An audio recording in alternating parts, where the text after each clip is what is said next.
Morning everybody, just wanted to share with you a change that's happened on the land with the storm. So we've got this birch tree in our woodland, and I believe this is our oldest birch tree on site. It's the biggest and most mature birch tree that we have on site, and it's come down in the storm last weekend. Look at that crunch, and yes, amazing, the ripping and the tearing of the core of the tree there where it's come down. And this tree was alive. You can see this bit here is some of this year's growth. That's still alive. And the tree itself is also adorned with honeysuckle. And over here you can see the ropes, quite a mature stems of honeysuckle. It was wrapped up and round into the canopy. It's still got its leaves on it. Yeah, and I just wanted to share, I guess, the sort of beautiful architecture of this fallen tree.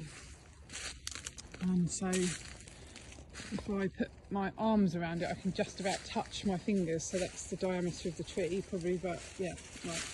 Also, circumference of the tree. I've just got to duck under that branch. We're about 140 centimetres round down at the base. And yeah, it's interesting because the tree itself has got dead bits on it, and you can see this is a dead limb where there's loads of little woodpecker holes where this was standing, and the woodpeckers started to find ways of seeking out the invertebrates that live under the bark. So definitely this is a elder tree. It's in its starting to senesce, and now it's come down in the storm, and here's the canopy which has just come crashing down up onto the woodland floor, and it's stopped just shy of the path actually. And in its in the process of coming down, it's ripped a couple of limbs off its neighbour, the oak, and yeah, so there's the scar from, it's a bit dark, but, and then there's another one just through there, look. And so underneath the canopy of this tree, which is now on the floor, are these limbs from the oak as well, down underneath. You can see one of them lying on the floor there.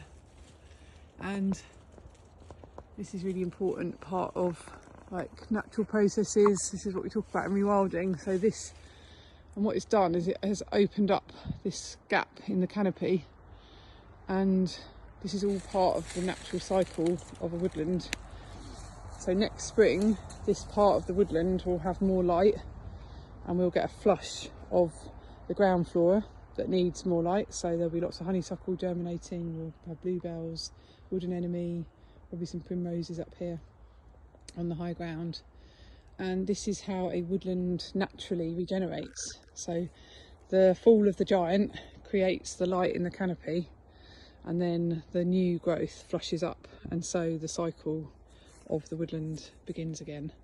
And some of these smaller shrubby layers, like the hazel, there's a few stalls around, and there's a little bit of yew here as well actually, which is coming up here, some little sapling yews. These will have a competitive advantage against those that are under the more mature canopy, and so they will grow really fast up to the light, try and get a stronghold and be the next big tree.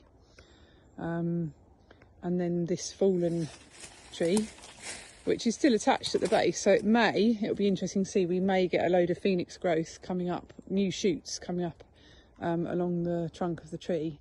Or it will maybe just senesce slowly and offer a home for lots of fungi and beetles and mycorrhizal networks that will now already, even in the time it's been down for a few days, will already be changing and setting to work to create this incredible home for a whole new host of species that wouldn't have lived in it when it was standing.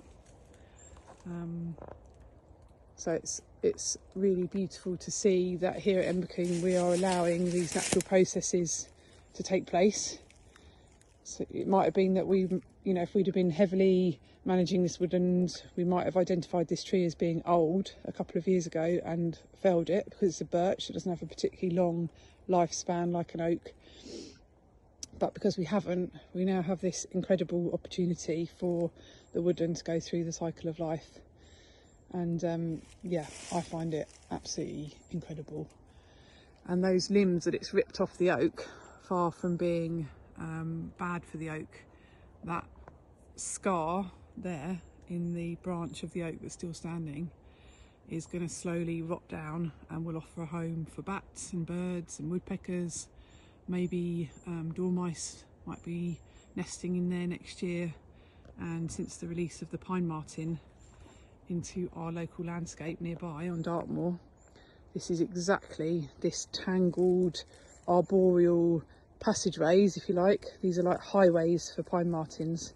They don't want to be on the ground, so they want to hop from tree to tree and travel across the woodland. So if and when the pine martens find their way here from the project, this is exactly the type of habitat that they want and need to feel safe to move around the woodland.